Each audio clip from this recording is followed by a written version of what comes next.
Hey people, this is DJ. And this is Ish. And this is season 4 of Better Let Me Tell You.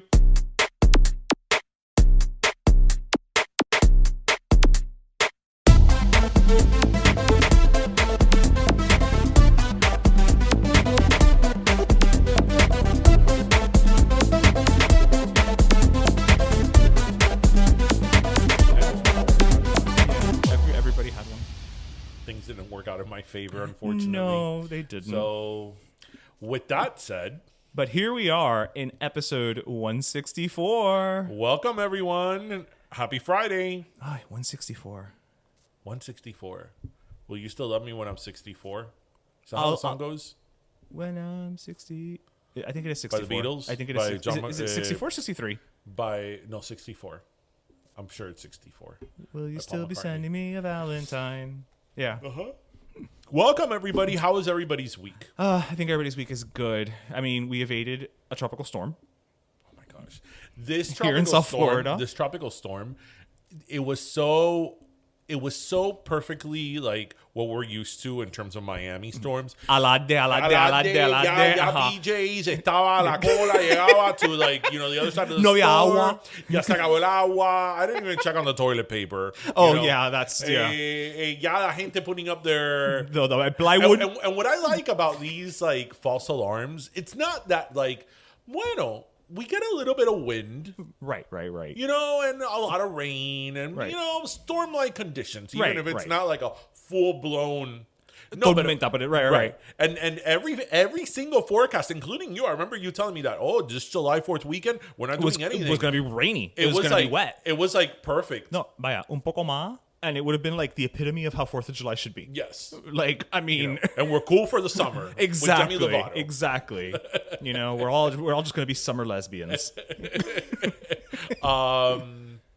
Anyway, so yeah, like I think that for the people who are now living in Miami from other places, they probably were like, but what is this, Chad? The hurricane What is didn't this, come. Chad? The hurricane didn't come. Oh no.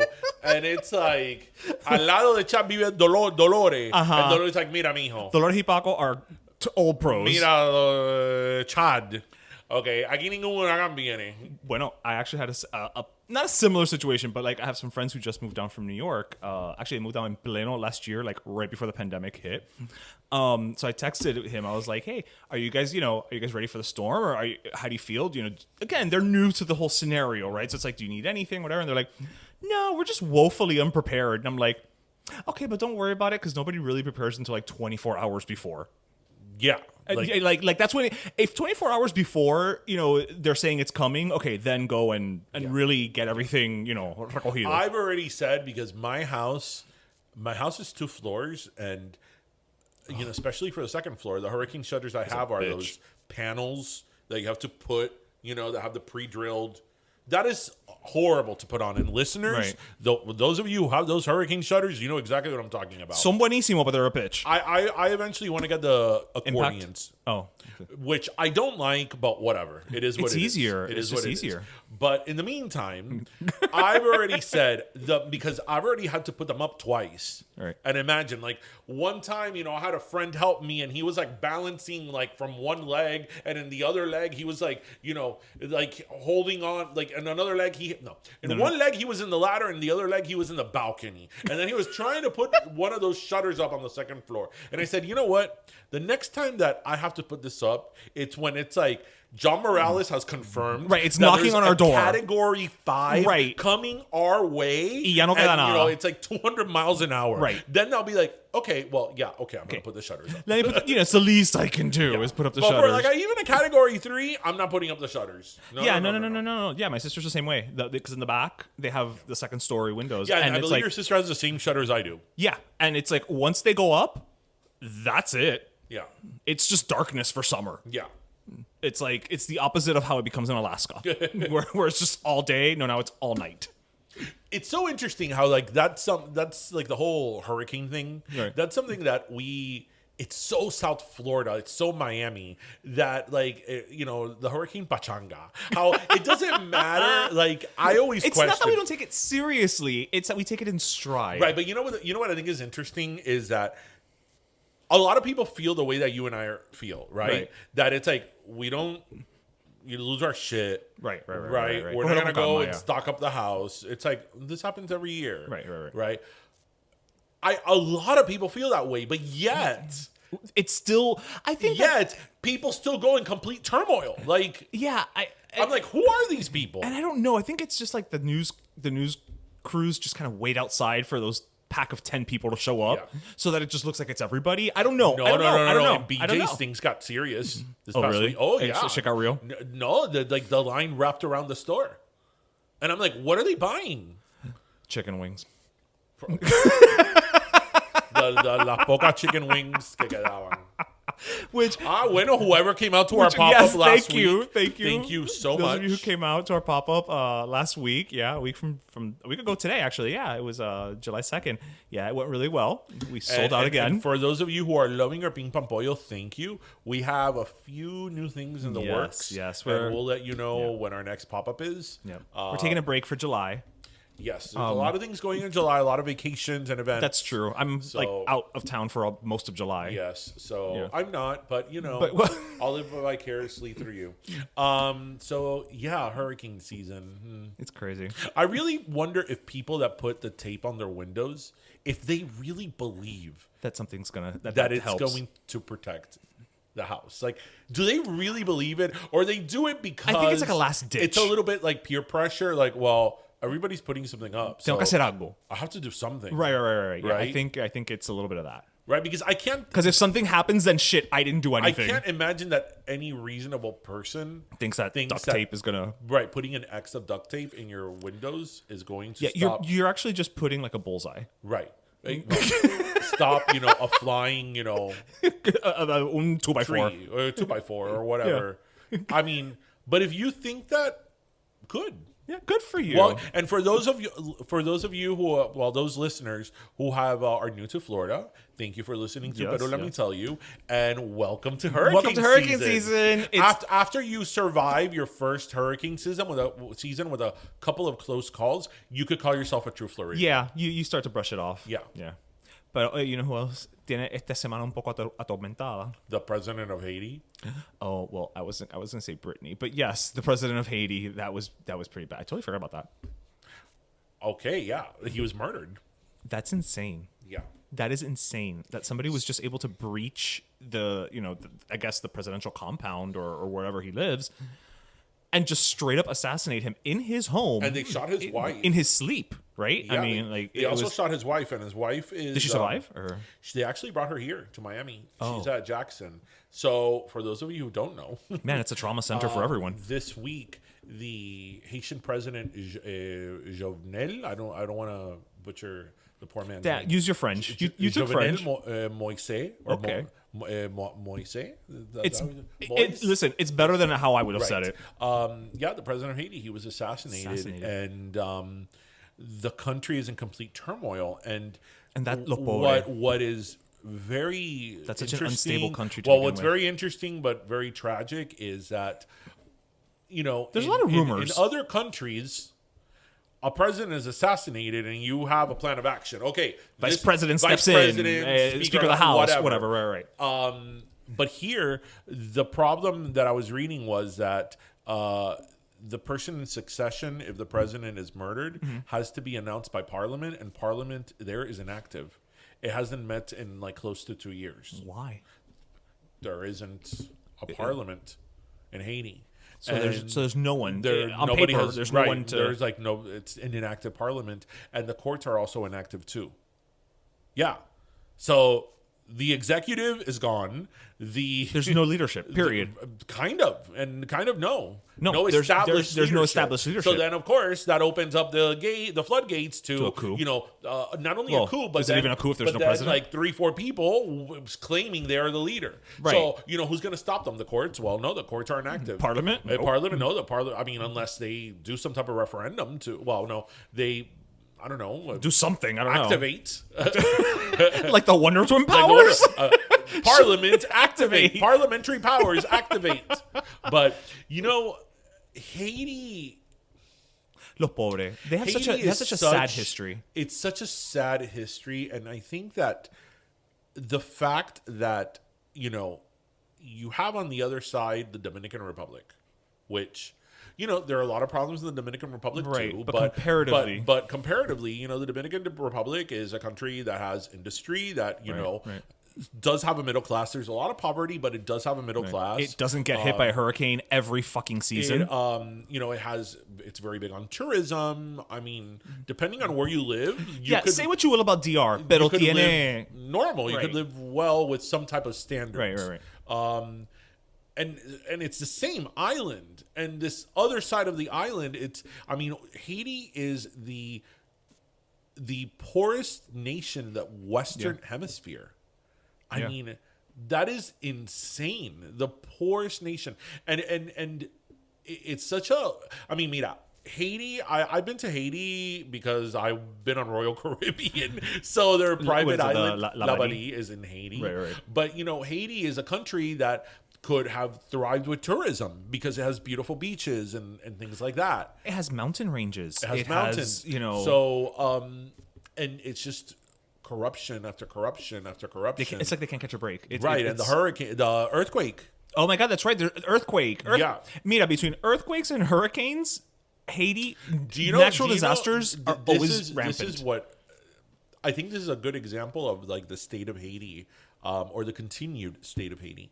So in the 2010 earthquake, their presidential palace was toppled, and I don't know if you had seen pictures of it. It was actually quite beautiful. The presidential palace. Yeah. It was toppled, and France offered to rebuild it and pay for it, and the government of France had to back out from that offer because they could not find any type of agency, entity, either a government entity, like an official, a department who was capable of handling that project. Yeah. I remember hearing about this. Yeah. Yeah, and it's like, oh my God. It's like, here, take the money. I have the money, but you just don't have a process to get this done. Right. That's insane. I mean, it's really unfortunate, and Haitians are such good, noble people, and it's just so unfortunate. So yes, I would say he's had a bad week. Well, yes, the country has had a bad week. Britney's also had a bad week. So what's happening with Britney? Well, now? no, I mean, I know conservatorship got. Well, now I sound like a total ditz. Like saying, after like the president of Haiti got shot, I'm like, but let's talk Britney. Well, it is right now.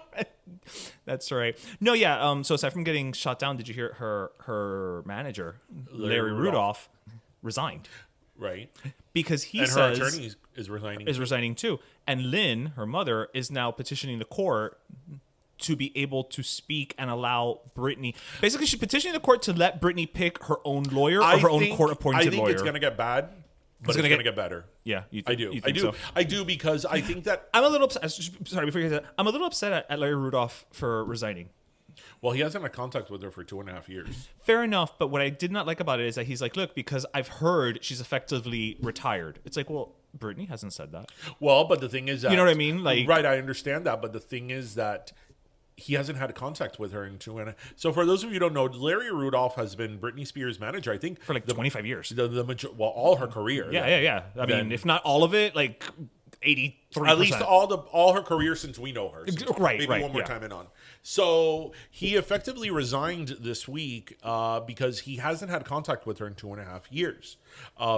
And he made in his resignation letter, he kind of sort of mentioned that Britney had effectively retired, or he heard that she had retired. Right. Now, I understand that's a bit of hearsay, but if she hasn't worked, right, or done anything. Well, in all fairness, last year nobody worked. But if she hasn't for 2.5 years, right, and he can't even speak to her to see what she wants to do. So what is he going to do? Yeah, that's true. But I think that it brings a certain attention to the case which is what I was going to say. I think that after she gave her shocking revelations, her deposition, right? That was no, it wasn't a deposition. It was just she a statement. Yes, her statement. Okay. There's no turning back at this point. It's reached the point of no return. So I think that the burden is going to be more than ever on her father's side and on the judge, that they're going to have to show why she is in this conservatorship. Because the thing is that every single legal expert, every single one that I've heard has flat out said that they don't see any evidence why she should be in a conservatorship. Right. Full blown, like every single one. Everybody that knows her, even Kevin Federline, Right. said something on her behalf that she, Right. that she shouldn't be in this. So, again, they have a huge burden to show people why she should be. And I have to say that if you are one of these fans that you were part of the Free Britney campaign from years ago, From the and beginning. people thought that you were crazy and you were like No, totally you know what? My fanatical, hat's off to you. You were My not hat's only off were to you you. right, you were on the money. Yeah, my hat's off to you. You know where the proof is, though, right? Where? In Yolanda Saldiva's box. This is why I love you. Right. Right. It's in the box. It's in the box. Bueno, Yolanda Saldiva is up for parole in a few years. If she gets parole, we should go, wait for her outside the jail and get an interview. I think that if she gets parole, she needs to move. To what, another planet? And change her name and look, because if she goes back to Corpus Christi, It's not going to end well for her. Not going to No. end well for Yolanda Saldiva, who No. killed her best friend Selena. Yeah, and nobody's going to make a Netflix series or a movie about the Yolanda story. Yeah, I know we've talked about Selena before on the show, but it really is a thing that her death impacted so many people, even people that weren't fans of hers. Right. But it hit them. It really did. And you know what? You want to talk about Latin projects? Selena, being that at that time Jennifer Lopez was sort of I don't want to say unknown, because But she wasn't J-Lo. She was definitely not a headliner or an A-lister. Right. And it was a story about a Tejano singer that not everybody knew. Yeah. And that movie was a total hit. I mean, a hit. Yeah. It made money hand over fist. Yeah. And it's not like there was anybody. I mean, the only closest big star in that movie was Edward James Olmos. And I mean, he was a known actor, but it's not like anybody had ever been like, oh my God, did you see that new Eddie James Olmos movie? Yeah. It's. And that was a hit. And it was about, again, a Tejano singer that not everybody knew. She was murdered and it made for a story, but there's a lot of stories that are, I don't want to say similar, but a lot of compelling stories that don't get told, that are either never told, or when they're told, they don't get the time of day. So, I think it's interesting that we were always talking about how Latin-based or Hispanic-based projects don't do well. Right. How this actually did do well. Almost in spite of the history. Yeah. And do we even know who wrote this movie? The screenplay? I don't know who did the screenplay. I do know that the director was Gregory Nava. Mm-hmm. He's a Mexican director. Maybe he co-wrote the screenplay. I don't know who wrote the screenplay. I'd be completely lying. That movie's so damn good. That movie's fucking great. That movie is so great, and it's just a commercial for pizza. Oh no, it is. We've talked about the pizza thing. If you don't walk out of that movie wanting pizza, you're dead to me. But it's so interesting that if you really think about it, it's not like this big budget movie. No, at all. But it's just, I don't know. The story is so compelling. It's said so interesting. It's said in such a digestible is not the right word.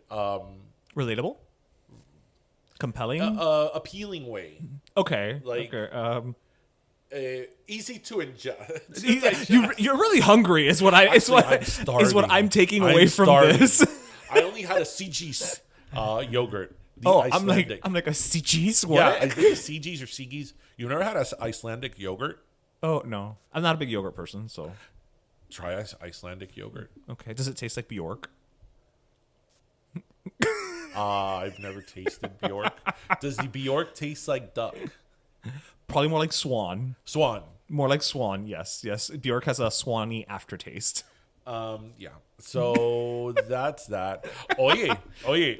Changing topics a little bit, and our listeners who follow only in Dade will appreciate this. Oh yeah, only in Dade's last 2 posts about high schools Okay. caused a lot of ruckus. It was interesting to see that many people get riled up. But over you know that. what I think is interesting? That we reposted the one about the high school, and we got a lot of like good comments. Yeah, we got a lot of like, you know, like there was no hate on our Go page. Rams, Purple Pride, you know, people telling their stories and all that. But like, I started to go through some of the comments on the Only in Dade post, but I know you went a little deeper dive. Like, people got Really, like took it really offended, personally, almost. like offended. Yeah. So for those who don't know, excuse me, Only in Dade posted an Instagram post that had 6 high schools, 6 local South Florida high schools, and it said, if you went to one of these, you're Miami elite. And one of them was actually our alma mater, Southwest Miami High. Southwest, go Eagles, Purple Pride. That's right. And and then it had 5 other ones and whatever. It was just a silly little meme, right? And again, on ours, people just started posting like, oh my God, class of, 90. Oh my God, I loved it. Oh, I remember the blah, blah, like reminiscing, right? That was not the case necessarily on the Only in Dade post. And also the one about the private schools. I saw that one, but I didn't dive too deep into it because Right, again, so it was like a fill in the blank. They posted like 6. If you went to these private schools, went to these private schools, fill in the blank. You blank or something, right? Oh man, there was a lot of shade. Did it get dirty? It got really dirty, and then it was like anti-private school versus private school, and it was like, man, how people can be. When I saw the Only in Dade one, I immediately got it. Right, like I got it. I know what they were talking about, and it was interesting because a lot of people are like, oh, these schools suck in football. These schools suck in sports. I'm like, right, this is not what it was about. It's not what it's about. Right. Like, yeah. And if you thought that was what it was about, you missed the point entirely. Right. Like, I knew right away. I'm like, they're talking about, like, Only in Dade culture, if right. you will. Like, Only in Dade culture. Only in Dade is literally, their headquarters is on Bird Road. Right.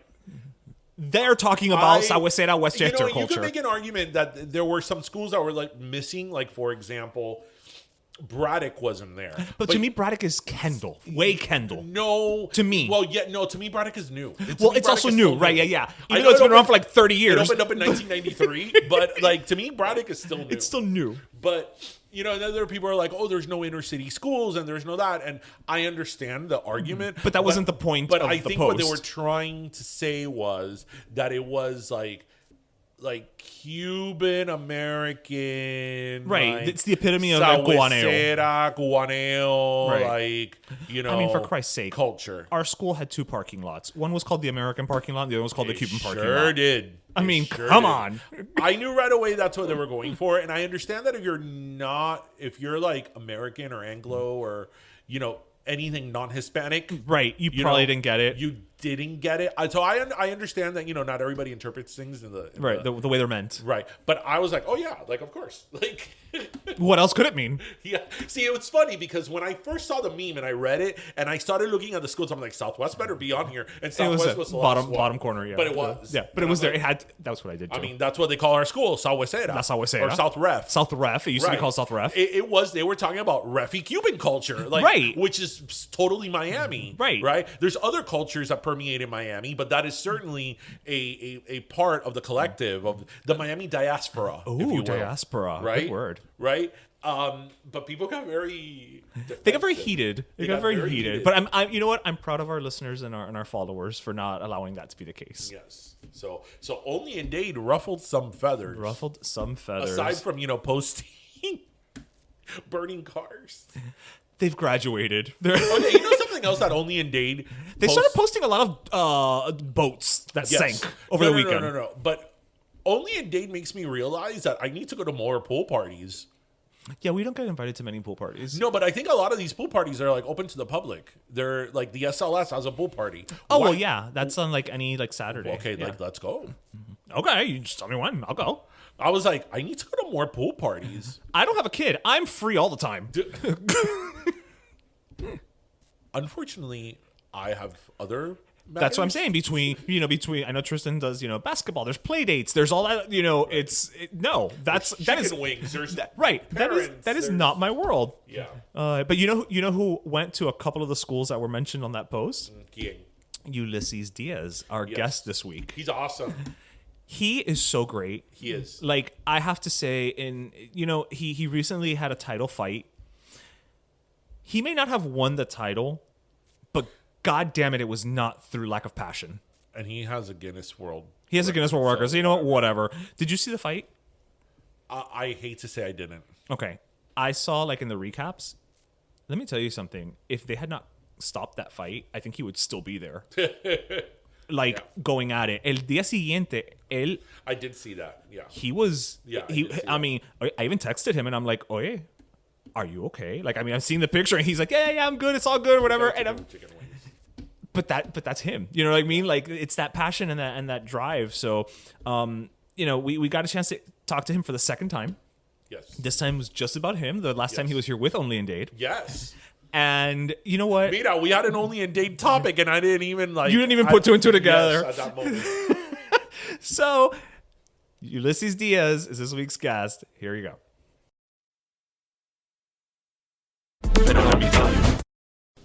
All right, guys, and we are back with, well, actually, he's a repeat guest. Really, you got to think about it that way. He is. He's a repeat guest, right? He is, yeah. He was here as a special guest last time, but this time he is not here as Heather Locklear in Melrose Place. He is here on his own.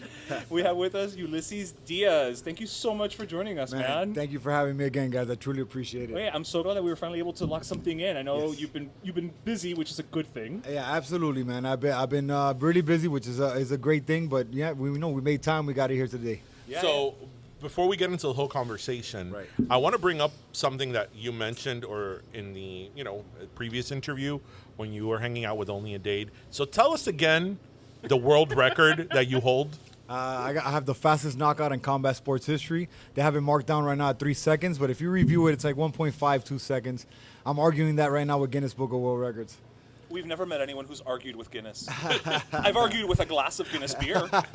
I told you that evening. It's like, man, for the people who paid for that fight, they were like, coño, like this ended before it started. Luckily, there was 10 fights on that card, so mine was just one of them. Yeah, but but they paid to be a part of history. Right, Yeah. right. They didn't realize it, but they did. You know what happened that night to a lot of people, and a lot of friends of mine too. They were there watching the fight. We got the introductions made. We come to the middle. We touch gloves. You know how you gotta kind of look back to see where your seat's at before you sit down. It happened, and they were like, "What happened? Yeah. What the fuck just happened?" You know. Shit. A lot of people missed it standing there. So let me ask you this. I mean, I've never boxed. Yeah. So when you went for it, did you realize that this was going to happen?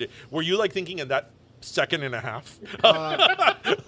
Okay, I totally knocked this guy out. That was absolutely the game plan. I reviewed tape on all my opponents. I saw tape on him. He was a taller guy. Whenever you put pressure on him or attacked him, he did exactly what he did to me, which was extend his arms out, put his chin up in the air. Mm-hmm. So me and my coach practice this move over and over and over. I'm gonna throw a little punch here and just come with that big power punch. And it's funny, I was talking about that today with one of my teammates. And and I made history with that. That punch came over the top, landed on his chin, and I saw his eyes roll back, and I knew it was over, man. In the whole second and a half. Yeah, that's it. That's it. Yeah. Oh, that was the longest second and a half ever. Yeah, so he fell, and then I fell trying to fly over the fence because I was so excited. My adrenaline was through the roof. I love it. It's the only time a man in history has ever been happy an event ended in 3 You seconds. know what? I think that he's the only Guinness World Record holder we've had on the show. And probably the only one we will ever have. Because I don't know how many there are. The next one we'll have will probably be for something stupid. Longest nails or something. Whatever. Or no, because then I have to look at them, and that's gross. The person who could eat the most cupcakes in 5 minutes, whatever. Yeah. Challenge accepted, Guinness. So, last time, it was more of a quick conversation. So this time, we want to get to more, who you are and how all this started. So tell us a little bit about where you grew up, who you are, and how did you start boxing? Because I feel that this is something that did you have a dream when you were a kid to be a boxer? Did you fall into it? Tell us how all this started. So I was born and raised in the county of Dade. Born in Miami, man. Yeah. Born and raised with a single mom, a great mother, still around to this day, thank God. She worked her ass off to keep clothes on my back, a roof over my head, so I had a lot of time to myself. got in tons of trouble. I loved fighting from the moment, as long as I can remember, I loved fighting. I was never a bully, never picked on people, but was always there for my friends, always stood up for, when problems weren't mine, I made sure they were mine. I made Was mine. he saying, You know? I'm not going to start a fight, but I'll end it? Yeah, and I love doing that, you know. I loved it back in the day. And fighting got me into a lot of trouble, got me kicked out of school, got me sent to juvenile detention centers. I went to prison as a young man.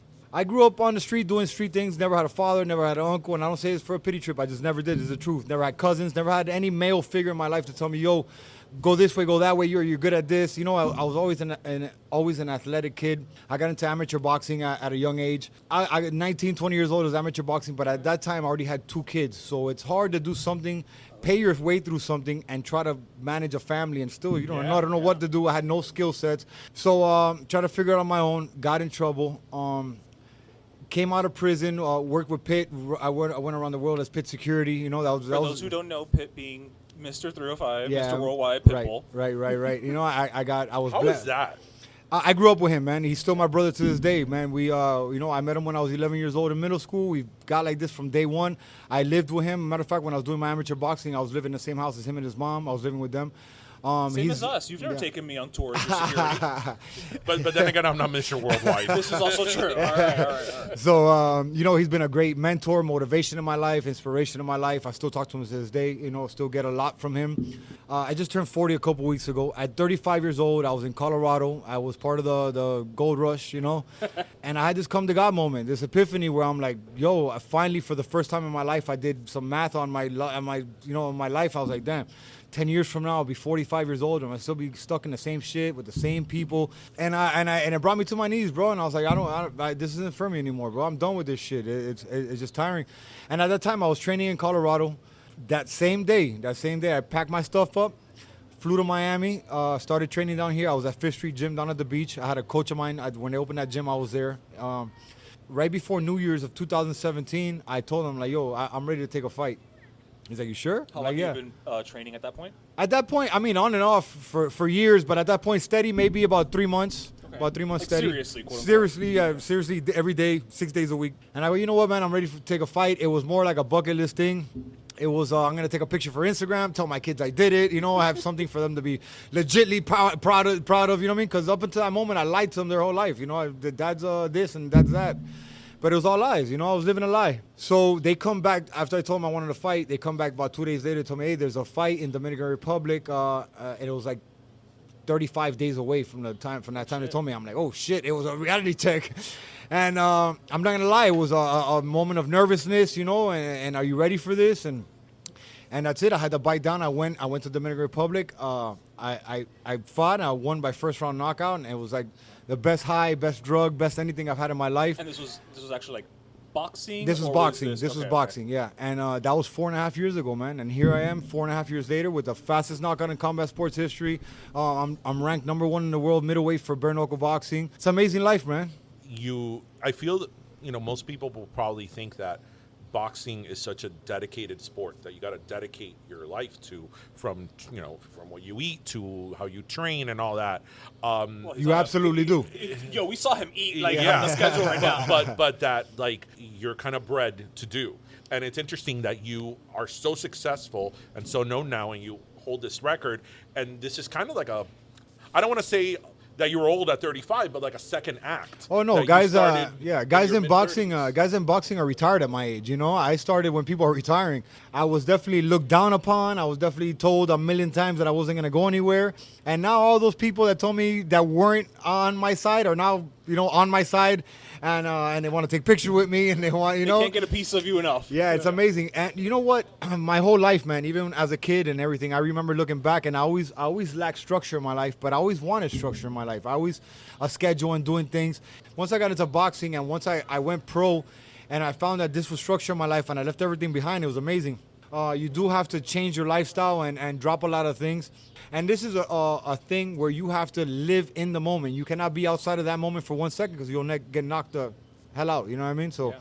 Literally and figuratively. Right. Well, Absolutely. I know you had to drop a lot of things, but I'm just going to go ahead and give her a shout out. You picked up something pretty damn awesome. Oh, yes. over here. Yeah, no, With big your shout out to her. girlfriend, No, Ashley great. over here. She's been a big motivator for me, inspiration for me. She's been amazing. She helps me out with my diet. You know, she keeps me in line with everything. She's been awesome. For those who don't know, his girlfriend Ashley is a WWE diva. So Yeah. I'm AKA actually Dana Brooke. Dana Brooke. So I don't know if it feels weird calling her by her like Yeah, professional name, trust like me, when me she's too. sitting here hanging out with us, right? It's like it's Yeah. weird. But WWE diva, no big deal, right? again, like I said when I met her, I'm like I've never met anybody who has their own action figure. Yeah. Me but- neither until I met her. So it was cool. So two firsts today on the show. So many Guinness World yes. Record action figure. Action figure.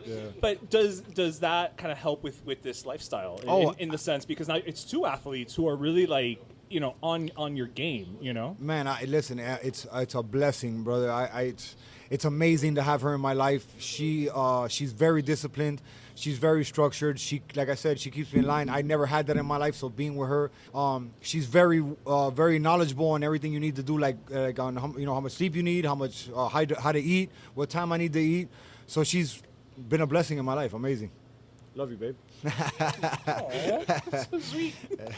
So getting back to the boxing of it all, right? Like, okay, I know that as we're recording this, you've got a match coming up. Yes, sir. Right? Is that the right word? Yeah. Okay, match. Yeah. Okay, I don't know these phrases.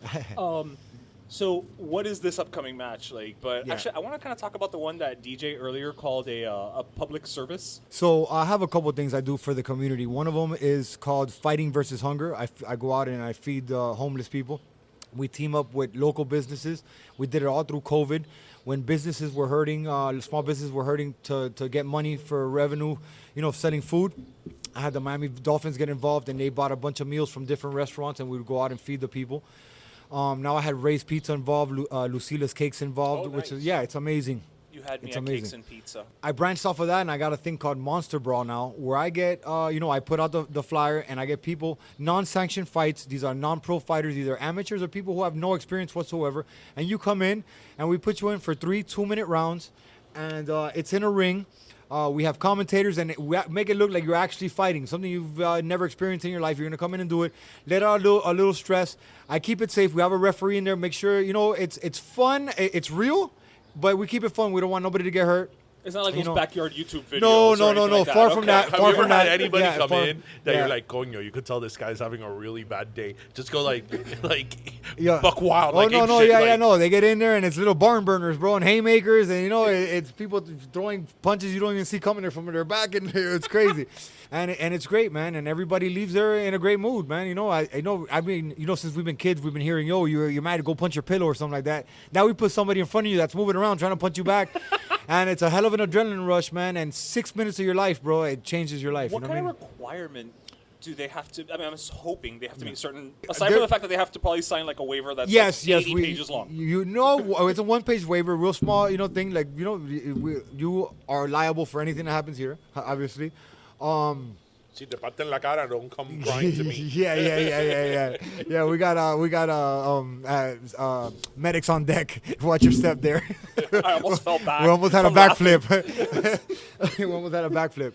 But no, man, like I said, it's a great way for people to let out aggression and not be on the streets like you see all this shit on, like been happening in South Beach and fights and all that on the street. right. And we take that aggression, we bring it in here, we put gloves on you, and by the time you leave there, like I said, 6 minutes later, you're come out a happy person, man. It's something I've always been interested in, like the world of boxing. So, when they have these press conferences and these weigh-ins, and you're there, with the press in front of you, trash talking each other. How much of that is true? Because I'm sure that in this sport, like in any sport, you've had opponents that you respect. Right. Even if you're there to like literally beat their ass, you respect them. How much of that trash talking is like true, and how much of it is like?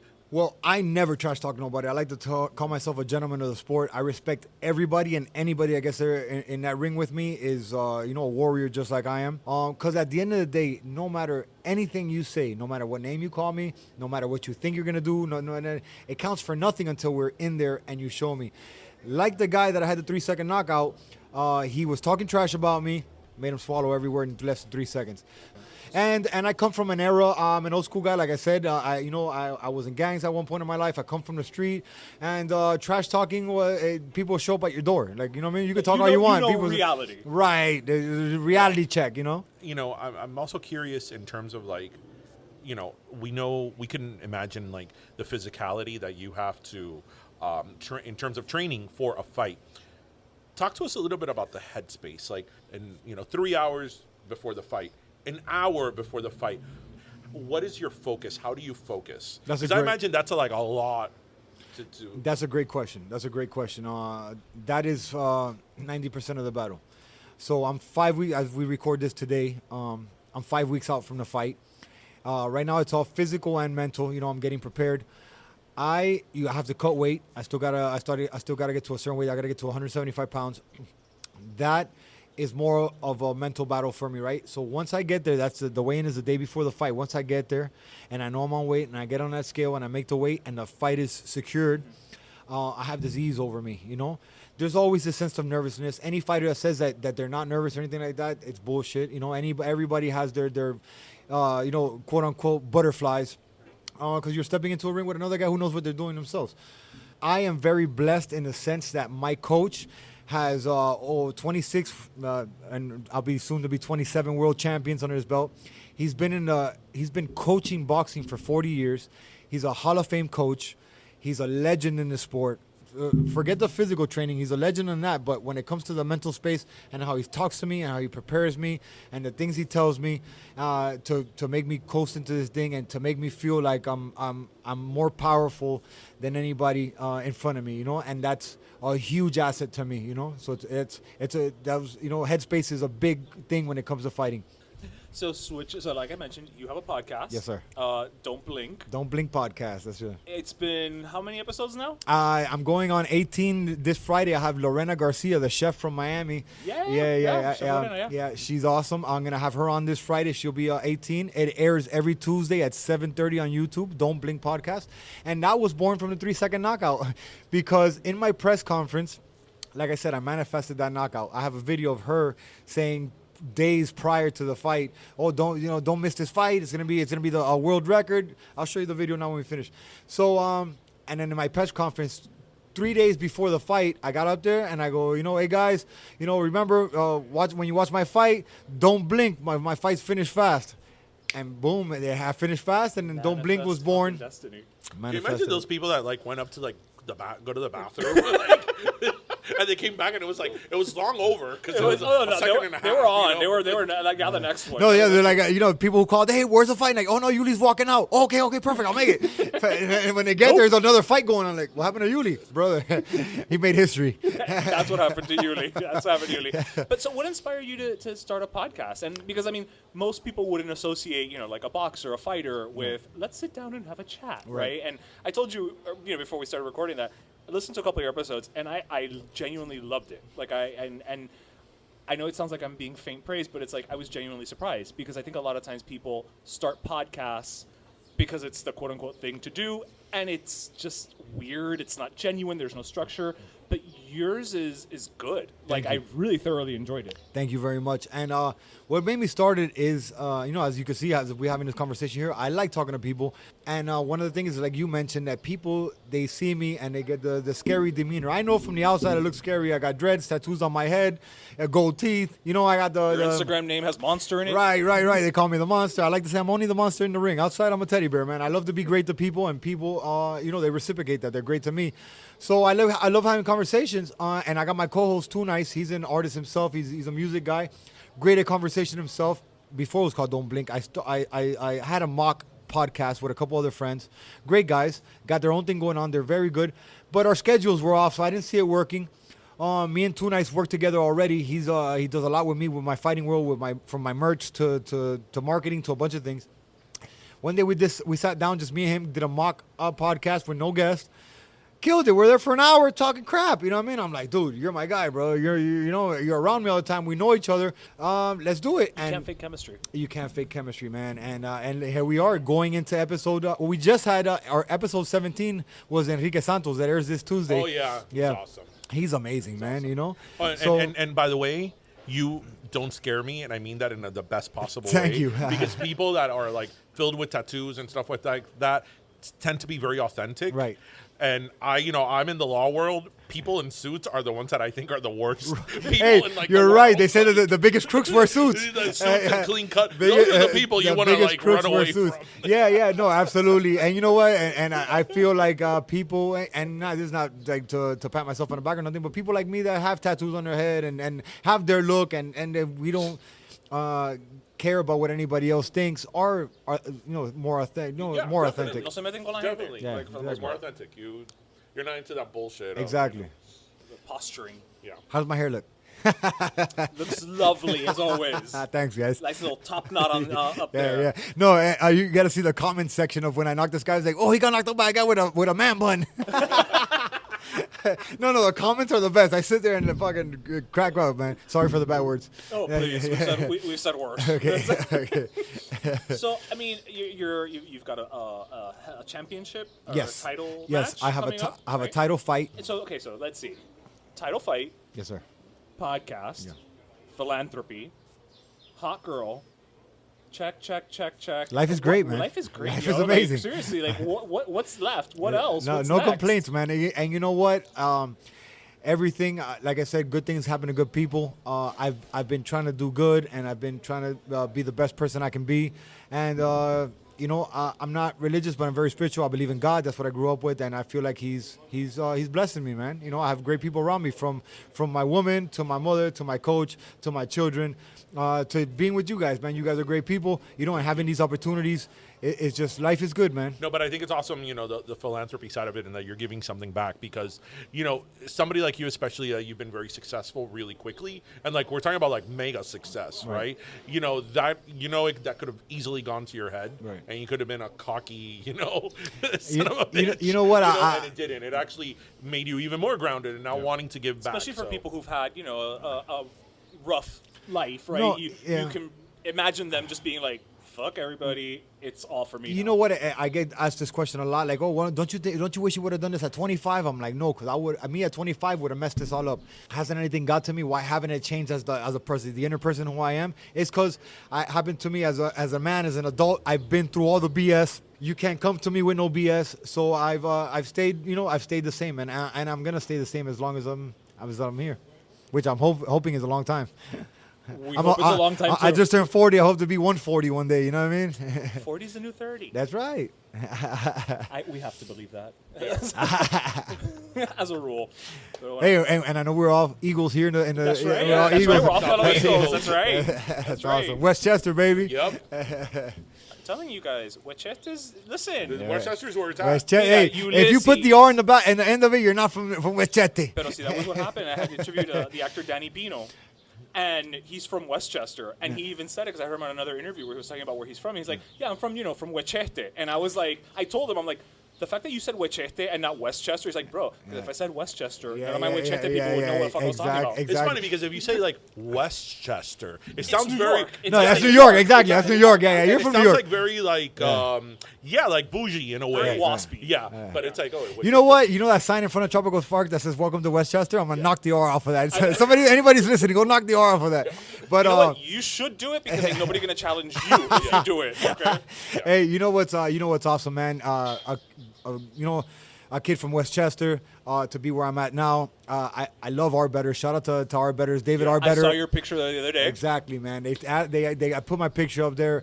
That's an amazing thing, man. I've been going to our betters for as long as I can remember, and now I'm in there. My picture's there. People call me like, "Yo, look at you." and that It's they're amazing, awesome. man. That Dave is awesome. Dave is amazing, man. Because Dave's I think it would have amazing. been so disappointing that you grow up on our betters and then you meet the owners and they're like Yeah. awful people. No, Like, bro. but Hey, he's sweetheart, man. So, and he was very supportive of us Yeah. from day one. Like from day one, he was like, "Oh, come do your show here," and whatever. He was great. That'd be awesome if you ever do a show our betters. I'd love to be on it, man. Yeah. Oh, so the other day too, See, now that we know you love our betters. Yeah, then yes, yeah. The other day, man, shout out to my boy Jerry from Tax Pros, man.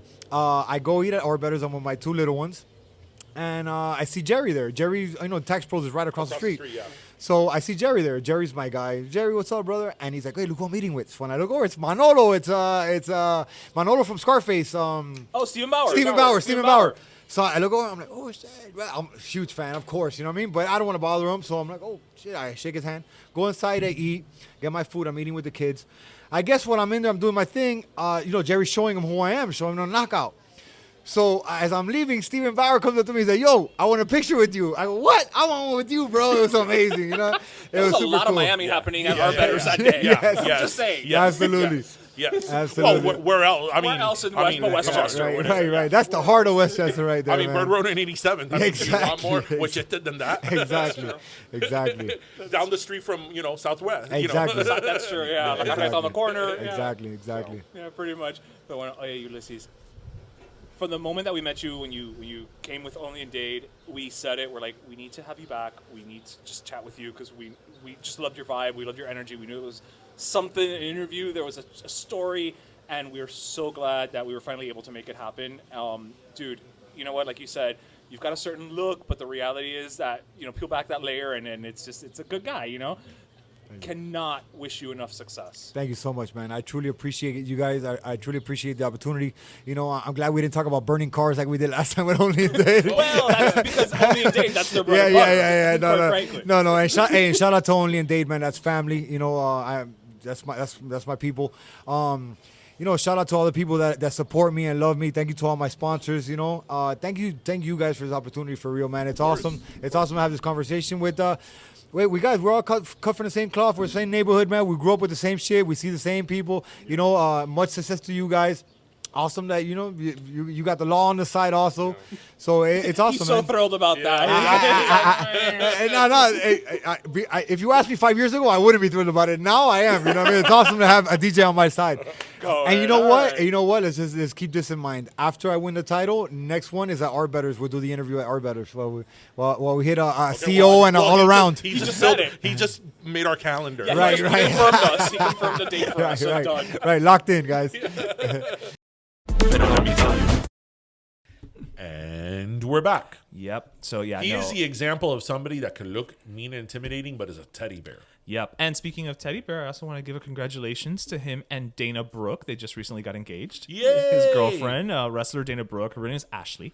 They got engaged. So Man, congrats. That's a pedigree. Like, right? If they have kids, yeah. My mom is a wrestler. My dad's a boxer. My dad's a boxer. Yeah.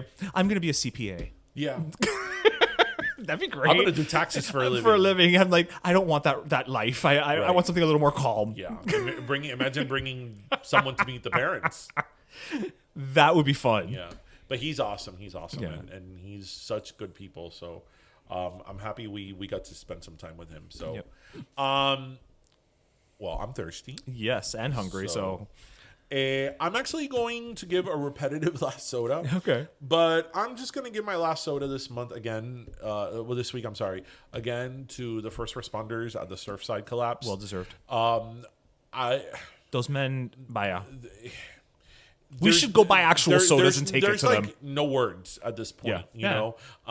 This week they had to make the hard decision of transitioning from search and rescue to recovery. Yeah. And the mayor Daniela Levine Cava, you could tell that she is just, not only is she broken, but she's just emotionally drained. It's affecting her. She's taking it. She's internalizing she broke it. down this week. She did, when she was talking about the transition.